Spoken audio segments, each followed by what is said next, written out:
ಮರು ಮದುವೆ ಅನ್ನೋದು ಕೆಲವರ ಬಾಳಲ್ಲಿ ಸಂತೋಷ ತಂದರೆ ಇನ್ನು ಕೆಲವರ ಬಾಳಲ್ಲಿ ದುಃಖ ತರುತ್ತೆ, ಅದಂತೂ ನಿಜ. ಕಲ್ಪನಾಗೆ ಮದುವೆ ಆಗಿ ಚಿಕ್ಕ ಮಗಳು ಕೂಡ ಇರ್ತಾಳೆ. ಆದರೆ ಚಿಕ್ಕ ವಯಸ್ಸಲ್ಲೇ ತನ್ನ ಗಂಡನ ಕಳ್ಕೊಂಡು ವಿಧವೆ ಆಗ್ತಾಳೆ. ಕಲ್ಪನಾ ಇನ್ನೂ ಚಿಕ್ಕ ವಯಸ್ಸೋಳಾಗಿದ್ದರಿಂದ ಮನೆಯವರೆಲ್ಲರೂ ಸೇರಿ ಒತ್ತಾಯ ಮಾಡಿ ಎರಡನೇ ಮದುವೆ ಮಾಡ್ತಾರೆ. ಎರಡನೇ ಗಂಡ ಕುಮಾರ್ ತುಂಬ ಒರಟ. ತನ್ನ ಹೆಂಡತಿನ ಪ್ರೀತಿ ಮಾಡೋದಂದ್ರೇ ಗೊತ್ತಿರಲ್ಲ ಅವನಿಗೆ. ಅವನಿಗೆ ಕೂಡ ಮೊದಲೇ ಒಂದು ಮದುವೆ ಆಗಿರುತ್ತೆ. ಕಲ್ಪನಾ ಅವನಿಗೆ ಎರಡನೇ ಹೆಂಡತಿ. ಕಲ್ಪನಾ ತನ್ನ ಮಗಳಿಗೆ ತಂದೆ ಸ್ಥಾನ ತುಂಬ್ತಾರೆ ಅಂತ ಅನ್ಕೊಂಡಿರ್ತಾಳೆ. ಅಪ್ಪ ಅಪ್ಪ ನನಗೆ ಹೊಸ ಬಟ್ಟೆ ಕೊಡಿಸ್ತೀರಾ? ಏನು, ನಿನಗೆ ನಾನು ಹೊಸ ಬಟ್ಟೆ ಕೊಡಿಸ್ಬೇಕಾ? ನೋಡು, ನನ್ನ ನೀನು ಅಪ್ಪ ಅಂತ ಕರಿಬೇಡ ಅಂತ ಎಷ್ಟು ಸಾರಿ ಹೇಳ್ಬೇಕು ನಿನಗೆ? ನಿನ್ನ ತಾಯಿ ಜೊತೆಗೆ ನೀನೊಬ್ಳು ಪ್ರಾರಬ್ಧ ಗಂಟು ಬಿದ್ದಿದೆಯಾ. ಯಾವಾಗ ನಿನ್ನ ತೊಲಗಿಸ್ತೀನೋ ಅಂತ ಕಾಯ್ತಾ ಇದ್ದೀನಿ. ಇನ್ನೊಂದಿನ ಯಾವತ್ತಾದರೂ ಅಪ್ಪ ಅಂದರೆ ಅಷ್ಟೇ ನೋಡು. ರೀ, ಯಾಕ್ರಿ ಹೀಗೆಲ್ಲ ಮಾತಾಡ್ತೀರಾ? ನನ್ನ ಮಗಳು ಅಂಥದ್ದು ನಿಮ್ಗೆ ಏನ್ರಿ ಮಾಡಿದಾಳೆ? ನೀನು ಮಾತಾಡಿದ್ರೆ ತೆಗೆದು ತಲೆ ಮೇಲೆ ಹಾಕ್ತೀನಿ ನಿನಗೆ. ಇವಾಗ ಹೇಳಿದ್ಯಲ್ಲ ನಿನ್ನ ಮಗಳು ಅಂತ, ಅದಕ್ಕೆ ನನಗೆ ಅವಳು ಕಂಡ್ರೆ ಆಗಲ್ಲ. ನನಗೆ ಹುಟ್ಟಿರೋ ಮಗಳಾಗಿದ್ದರೆ ನಾನೇ ಮುದ್ದಾಡ್ತಿದ್ದೆ. ಆದರೆ ಇವಳು ಯಾರಿಗೋ ಹುಟ್ಟಿರೋ ಮಗಳು. ನಿನ್ನ ಮಾತ್ರ ಮನೆ ತುಂಬಿಸ್ಕೊಳ್ಳೋಣ ಅಂದ್ಕೊಂಡ್ರೆ ಪ್ರಾರಬ್ಧ ನಿನ್ನ ಜೊತೆಗೆ ಇವಳು ಬಂದು ನನ್ನ ಮನೆ ತುಂಬಿಕೊಂಡ್ಳು. ನೋಡು, ಎಲ್ಲಾದರೂ ನಿನ್ನ ಮಗಳು ಅಂತ ನನ್ನ ದುಡ್ಡಲ್ಲಿ ಎಲ್ಲ ಕೊಡ್ಸೋಕೆ ನೋಡಿದ್ರೆ ಆಮೇಲೆ ನಿನಗೆ ಉಡೋಕೆ ಬಟ್ಟೆನೂ ಇರಲ್ಲ, ತಿನ್ನೋಕೆ ಅನ್ನನೂ ಇರಲ್ಲ. ನಿನ್ನ ಮಗಳ ಜೊತೆ ನೀನು ಬೀದಿಗೆ ಹೋಗ್ಬೇಕಾಗುತ್ತೆ. ಅಪ್ಪ ಬಾ ಮಗಳೇ ಬಾ. ನೋಡು, ನನ್ನ ಮಗಳು ಇವಳು. ಅಲ್ಲ ಕಣೆ, ನಾನು ನಿನ್ನ ಎರಡನೇ ಮದುವೆ ಆಗಿದ್ದೀನಿ ನಿಜ ತಾನೆ? ಹಾಗಂತ ನನ್ನ ಜೊತೆಗೆ ಬೇರೆ ಮಕ್ಕಳು ಮರಿನ ಕರ್ಕೊಂಡು ಬಂದಿದ್ದೀನಾ? ಇಲ್ಲ ತಾನೆ? ಆದರೆ ನೀನು ಈ ಪ್ರಾರಬ್ಧನ ಕರ್ಕೊಂಡು ಬಂದಿದ್ಯಾ. ಛೇ, ನಾನಿಲ್ಲಿ ಇವಳನ್ನ ಸಾಕು ಹಾಳಾಗಬೇಕು. ರೀ, ಸಾಕು ಬಾಯ್ ಮುಚ್ಚ್ರಿ. ಮಕ್ಕಳು ಮುಂದೆ ಇದೇನು ಮಾತು? ನೀವು ಹೀಗೆ ಮಾತಾಡಿದ್ರೆ ಅವ್ರ ಮನ್ಸಲ್ಲಿ ಕೂಡ ವೈರತ್ವ ಬೆಳೆಯಲ್ವಾ ಮುಂದೆ? ನೋಡು, ನನ್ನ ಮಗಳು ಆ ನಿನ್ನ ಪ್ರಾರಬ್ಧನ ಜೊತೆ ಬೆಳಿಬಾರ್ದು ಅಷ್ಟೇ. ಆಮೇಲೆ ಎಲ್ಲ ಈ ಪ್ರಾರಬ್ಧನ ಬುದ್ಧಿನೇ ಬರುತ್ತೆ ನನ್ನ ಮಗಳಿಗೆ ಕೂಡ. ನೋಡು ಮಗಳೇ, ನೀನು ಮಾತ್ರ ಅವಳ ಜೊತೆ ಸೇರ್ಬೇಡ ಆಯ್ತಾ? ಬಾ ಹೋಗೋಣ.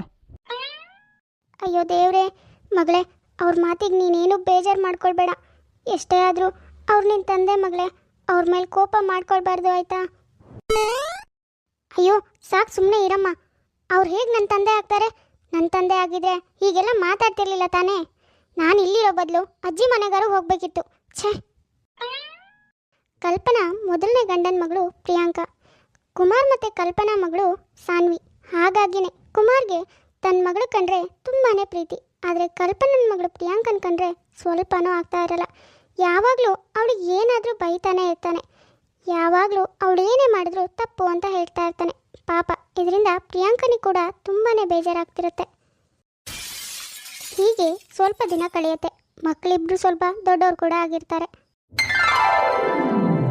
ಅಪ್ಪ ನೋಡಿ ಅಪ್ಪ, ನನಗಿಷ್ಟ ಆಗಿರೋ ಬಟ್ಟೆನ ಅಕ್ಕ ಅವಳಿಗೆ ಬೇಕು ಅಂತ ಇಟ್ಕೊಂಡಿದ್ದಾಳೆ. ಅಯ್ಯೋ ಇಲ್ಲ ಅಮ್ಮ, ಅದು ನಾನೇ ಮೊದಲು ಇಷ್ಟಪಟ್ಟಿದ್ದು. ಸಾನ್ವಿ, ಅದು ಅಕ್ಕ ಇಷ್ಟಪಟ್ಟಿದ್ದಾಳೆ ಅಂತ ಹೇಳ್ತಿದ್ದಾಳಲ್ವಾ? ನಿನ್ನ ಹತ್ರ ಹೇಗೂ ಬಟ್ಟೆ ಇದಾವಲ್ಲ, ನಿನ್ಗೆ ಬೇಡ ಕಂದ, ಅವಳು ತಗೊಂಡ್ಲಿ ಬಿಡು.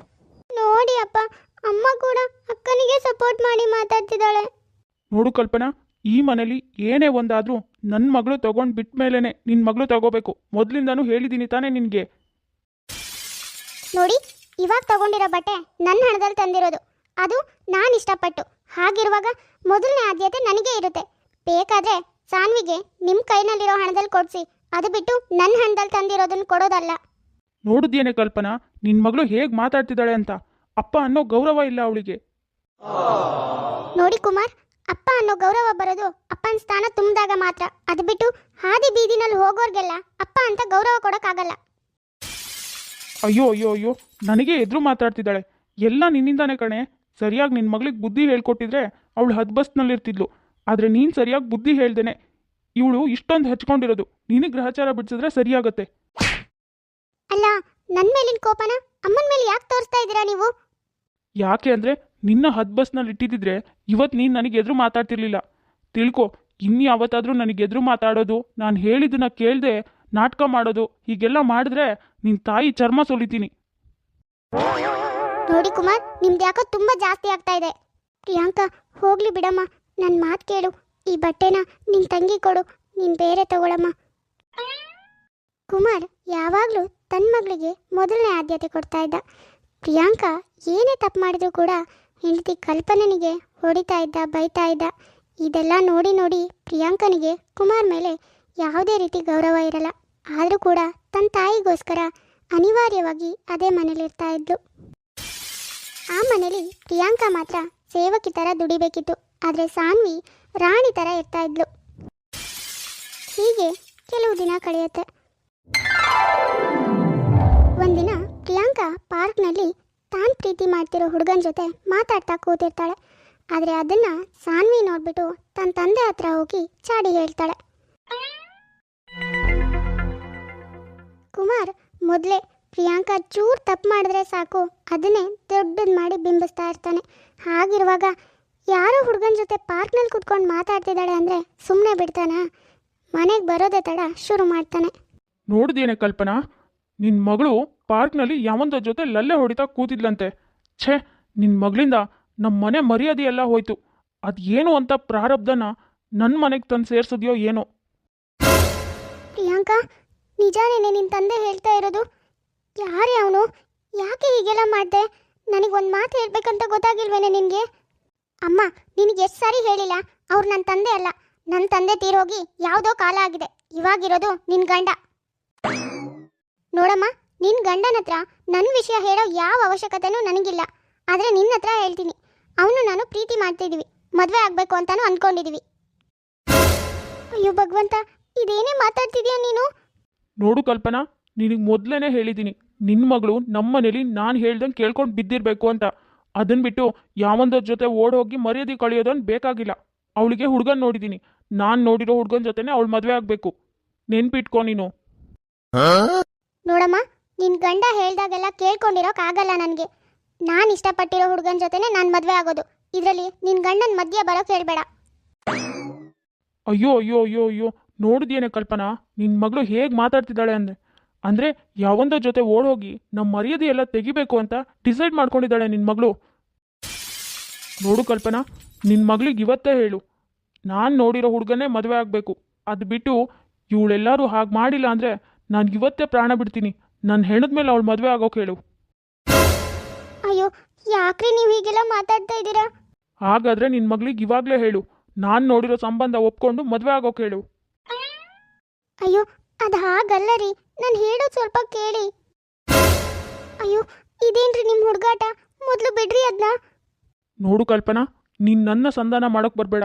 ಅವಳು ಇದ್ದಾಳಲ್ಲ ನಿನ್ನ ಮಗಳು, ಅವಳಿಗೆ ಹೇಳು, ನಾನು ತೋರಿಸಿರೋ ಹುಡುಗನ್ನೇ ಮದುವೆ ಆಗಬೇಕು. ಅವ ಕೆಪ್ಪನೋ ಕಿವುಡನೋ ಏನಾದರೂ ಆಗೋಗ್ಲಿ, ನಾನು ತೋರಿಸಿರೋನೇ ಆಗಬೇಕು. ಅಯ್ಯೋ ದೇವ್ರೆ, ಪ್ರಿಯಾಂಕಾ ನನ್ನ ಮಾತು ಕೇಳೆ. ಅಪ್ಪ ಹೇಳಿದಾಗೆ ಅಪ್ಪ ತೋರಿಸಿರೋ ಹುಡುಗನೇ ಮದುವೆ ಆಗೆ. ಒಂದ್ಸಾರಿ ಕಳ್ಕೊಂಡಿರೋ ಮಾಂಗಲ್ಯ ಇವಾಗ ಮತ್ತೆ ಸಿಕ್ಕಿದೆ. ನೀನು ಮತ್ತೆ ನನ್ನ ಮಾಂಗಲ್ಯ ಕಳ್ಕೊಳ್ಳೋ ಹಾಗೆ ಮಾಡಬೇಡ ಕಣೆ. ಅಮ್ಮ, ಇದೇನು ಮಾತಾಡ್ತಿದ್ಯಾ? ನಾನು ಪ್ರೀತಿಸಿರೋ ಹುಡುಗನ್ ಬಿಟ್ಟು ಇವ್ರು ತೋರಿಸೋ ಹುಡುಗನ್ ಮದುವೆ ಆಗ್ಬೇಕಾ? ಮಗಳೇ, ನಿನ್ನ ಕೈ ಮುಗಿತೀನಿ ಕಣೆ. ಇದೊಂದು ಸರಿ ನನ್ನ ಮಾತು ನಡ್ಸ್ಕೊಡೆ. ನಿನ್ನ ಕೈ ಮುಗಿತೀನಿ, ಕಾಲಿಗೆ ಬೇಕಾದರೂ ಬೀಳ್ತೀನಿ ಕಣೆ. ಪ್ರಿಯಾಂಕನಿಗೆ ತನ್ನ ತಾಯಿ ಇಷ್ಟೆಲ್ಲ ಹೇಳುವಾಗ ಏನು ಹೇಳಬೇಕು ಅಂತಾನೆ ಗೊತ್ತಾಗಲ್ಲ. ಇಷ್ಟು ದಿನಾನು ಅವಳಿಗೋಸ್ಕರನೇ ಬದುಕಿದ್ದು. ಹಾಗಾಗಿ ಈ ವಿಷಯದಲ್ಲೂ ಕೂಡ ಪ್ರಿಯಾಂಕಾ ಏನೂ ಹೇಳ್ದೇನೆ ತನ್ನ ತಂದೆ ತೋರಿಸಿರೋ ಹುಡುಗನೇ ಮದುವೆ ಆಗೋಕೆ ಒಪ್ಕೋತಾಳೆ. ಕುಮಾರ್ಗೆ ಮೊದಲಿಂದಾನು ಪ್ರಿಯಾಂಕನ ಕಂಡ್ರೆ ಆಗ್ತಾ ಇರಲ್ಲ. ಹಾಗಾಗಿನೇ ಅವಳಿಗೆ ತುಂಬ ಬಡತನದಲ್ಲಿರೋ ಮನೆಗೆ ಮದುವೆ ಮಾಡಿಕೊಡ್ತಾನೆ. ಪಾಪ ಪ್ರಿಯಾಂಕಾ ಅನಿವಾರ್ಯವಾಗಿ ತಾಯಿಗೋಸ್ಕರ ಮದುವೆ ಆಗ್ತಾಳೆ. ಮದುವೆ ಆಗಿರೋ ಪ್ರಿಯಾಂಕನ ಜೀವನ ಮುಂದೆ ಏನಾಗುತ್ತೆ, ತನ್ನ ಅತ್ತೆ ಮನೇಲಿ ಹೇಗೆಲ್ಲ ಇರುತ್ತೆ ಅನ್ನೋದನ್ನ ನೆಕ್ಸ್ಟ್ ಎಪಿಸೋಡಲ್ಲಿ ನೋಡೋಣ. ಇವತ್ತಿನ ನಮ್ಮ ವಿಡಿಯೋ ಸ್ವಲ್ಪನಾದರೂ ಇಷ್ಟ ಆಗಿದ್ರೆ ಪ್ಲೀಸ್ ನಮ್ಮ ಚಾನಲ್ನ ಸಬ್ಸ್ಕ್ರೈಬ್ ಮಾಡ್ಕೊಳ್ಳಿ, ಲೈಕ್ ಮಾಡಿ, ಶೇರ್ ಮಾಡಿ, ಹಾಗೆ ಕಮೆಂಟ್ ಮಾಡಿ. ತುಂಬ ಜನ ಹಾಗೆ ವೀಡಿಯೋಸ್ ನೋಡ್ತಾ ಇದ್ರೆ, ಯಾರ್ಯಾರು ಹಾಗೆ ವೀಡಿಯೋಸ್ ನೋಡ್ತಾ ಇದ್ರೆ ದಯವಿಟ್ಟು ಸಬ್ಸ್ಕ್ರೈಬ್ ಮಾಡ್ಕೊಳ್ಳಿ. ಸರಿ ವೀಕ್ಷಕರೇ, ನಾನಿನ್ನು ನೋಡ್ತೀನಿ ನೆಕ್ಸ್ಟ್ ವಿಡಿಯೋದಲ್ಲಿ ಮತ್ತೆ ಸಿಗೋಣ.